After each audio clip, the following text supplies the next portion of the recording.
Also tracking the latest developments on the I-95 fire and collapse in Tacony. Here's what we know right now. Sources tell CBS News Philadelphia that human remains were removed from the collapse site this morning, as well as the tanker truck.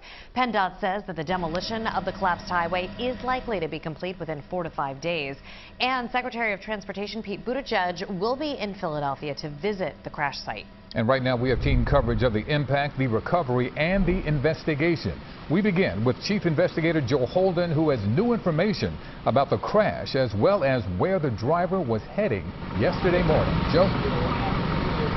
And good evening to you. We know what happened from investigators and sources. Now the why. Was it speeding?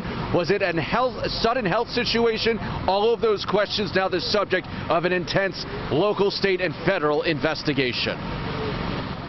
What went so horribly wrong in the moments before a tanker truck lost control, crashed, and burst into flames? Sources say the tanker, carrying gasoline en route to a northeast Philadelphia gas station, failed to properly navigate this I-95 off-ramp at Cottman Avenue and State Road. Sources say the truck crashed into a wall, exploded, and led to a catastrophic failure of key support systems for an elevated interstate that clocks 160,000 vehicles daily, bringing the roadway crashing to the ground below.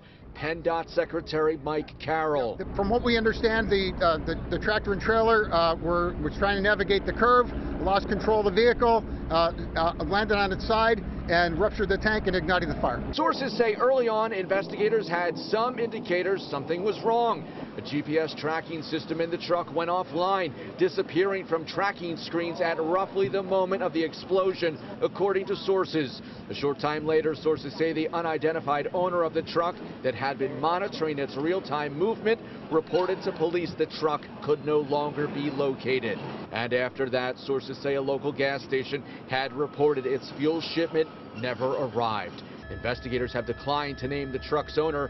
CBS News Philadelphia sources provided a name of an area trucking company. We aren't identifying them because police have not confirmed they were involved. And a woman who answered the phone declined to comment, saying not enough details were known. Pennsylvania State Police are reconstructing the crash. They, along with transportation officials, declined to identify the driver, citing the need to have a confirmation from an autopsy. We suspect, we know, but we cannot confirm anything at this time. But until we confirm everything, we're not going to release anything.